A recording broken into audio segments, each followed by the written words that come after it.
On a recent date night, after having a few drinks, I made a remark to my husband that I deeply regret, and now our marriage is hanging by a thread.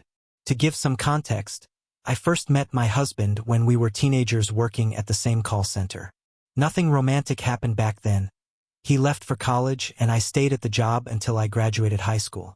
5 years later, we crossed paths again, started dating, and eventually got married. Now we're parents to 2 children. Fast forward to today, my husband is 27, and I'm 25.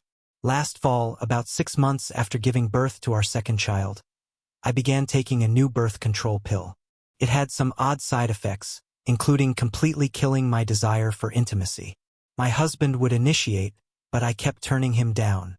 After 2 weeks of this, he stopped trying. When a week passed without him making a move, I snapped and demanded, "Why haven't you tried to have sex lately?" Our first real date night since the baby's arrival came soon after. We stopped at a bar near our house for a few drinks. Feeling tipsy, I admitted to my husband that I felt guilty, like I cheated on him. Naturally, he was alarmed and asked why I'd feel that way.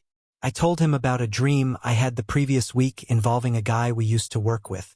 In the dream, this guy confessed he liked me, and I told him I felt the same. I then started scrolling through this guy's social media in front of my husband, pointing out random details, even criticizing the appearance of the hands of the woman in a photo with him.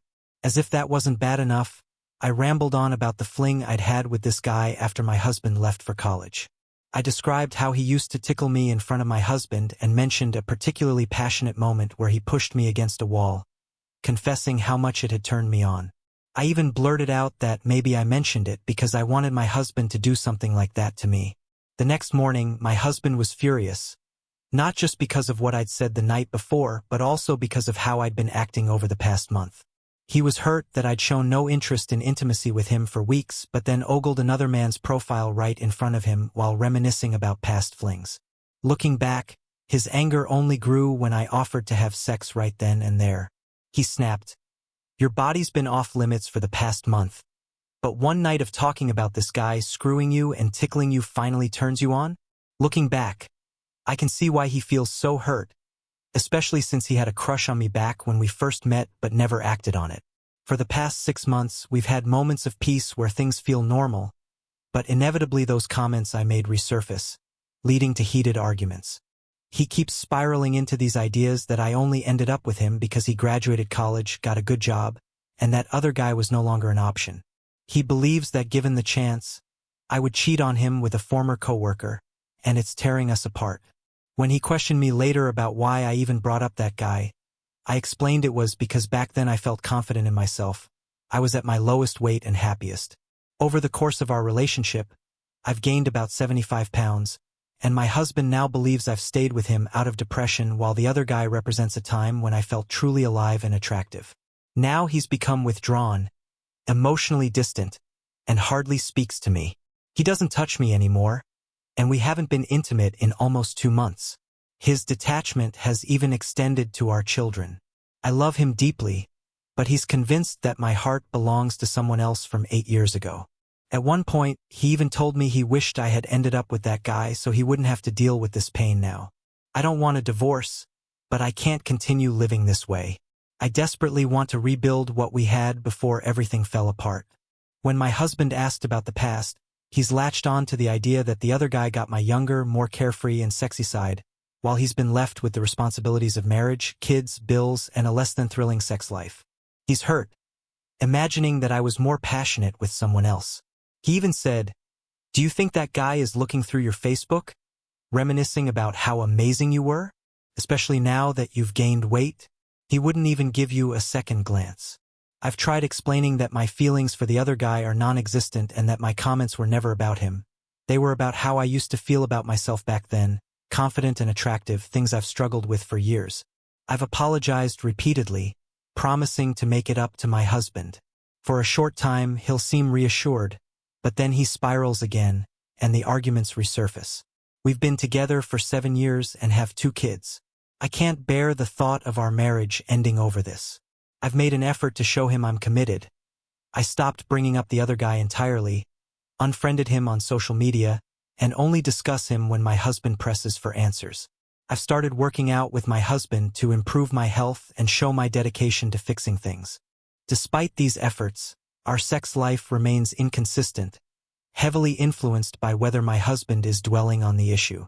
During one of our arguments, he pointed out my weight gain, saying cruelly, "Do you really think that guy would even look at you now? You've gained so much since then." It hurt deeply, as I'm already painfully aware of how my body has changed after 2 pregnancies. In these fights, he brings up every detail I've shared, how I once called the other guy attractive, his height, 3 inches taller than my husband, and his dark hair. He even fixates on the fact that this guy was my boss, which I admit added to the allure back then. I've told my husband over and over that this was a fleeting moment of reminiscing, a brief lapse in judgment. I've never thought of that guy as anything more since starting my relationship with my husband, but even minor actions like liking a social media post from the guy have blown up into major issues. When I had a dream about him after all of this started, I foolishly told my husband, which only made things worse. He keeps asking me if I still fantasize about that guy or if I even find my husband attractive anymore. I repeatedly reassured him that my love and attraction are for him alone, but the hurt seems too deeply rooted now. I don't know how to bridge this gap, and I feel like no matter how much I do or say, it's never enough. I just want to find a way back to the love we once had before all this began. I crossed my arms tightly, my voice edged with defiance. "Really? You're turning this on me now?" Eric sank into the nearest chair, looking utterly defeated, like the weight of everything had finally crushed him. He twisted the cap off a water bottle, taking a slow, deliberate sip before speaking. "Imagine needing to disappear for a whole day just to feel some peace. Let that sink in for a second." I felt a lump rise in my throat, but I refused to let it show. My voice wavered, betraying my frustration. "Don't even try to flip this around. I know exactly what you're doing. Playing the victim and trying to make me feel bad." He leaned back, his face unreadable, his words cutting deeper than I wanted to admit.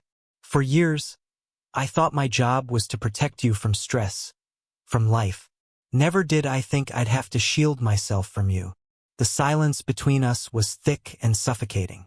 I struggled to form a response, finally managing a shaky, "Are you done?" Eric nodded and stood slowly, his movements deliberate, almost heavy.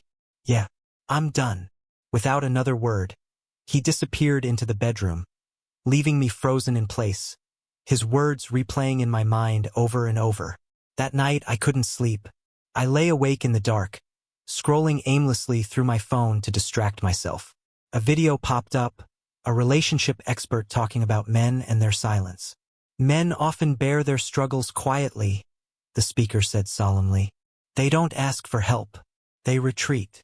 I rolled my eyes and kept scrolling, but his words lingered in my thoughts like a stubborn echo. The next morning, Eric was gone. No note, no text, just an empty spot where his car should have been. My chest tightened as I grabbed my phone, typing out a message. "Leaving without a word? Real mature, Eric." I hit send and waited. Nothing. The kids' voices filled the house as they prepared for school, but my nerves were frayed. Logan, our 6-year-old, tugged gently at my sleeve. "Mommy, can you tie my shoes?" he asked in a small voice, his patience striking me. "Not now, Logan," I snapped, barely sparing him a glance. From the other room, Emma, our 9-year-old, whined loudly. "I can't find my tablet."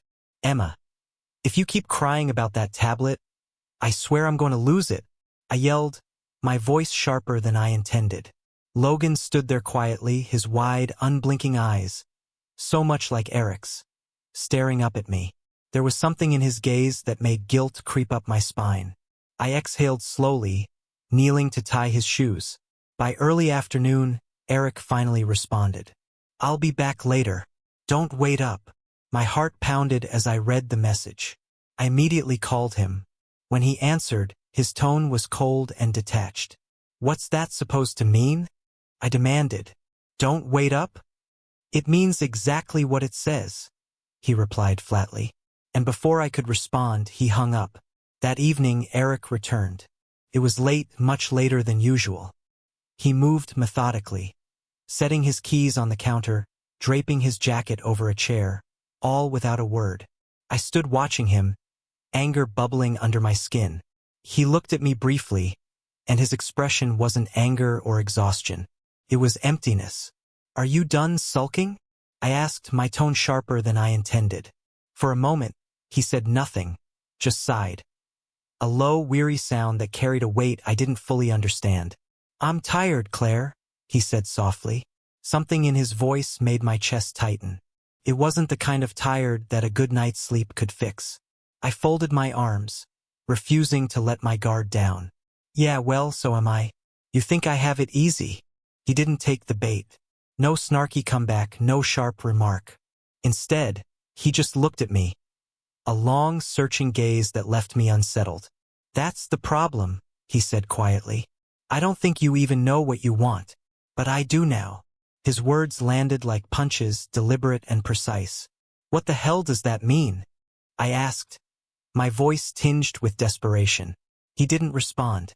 Instead, he walked to the bedroom, opened the closet, and pulled down the old black duffel bag.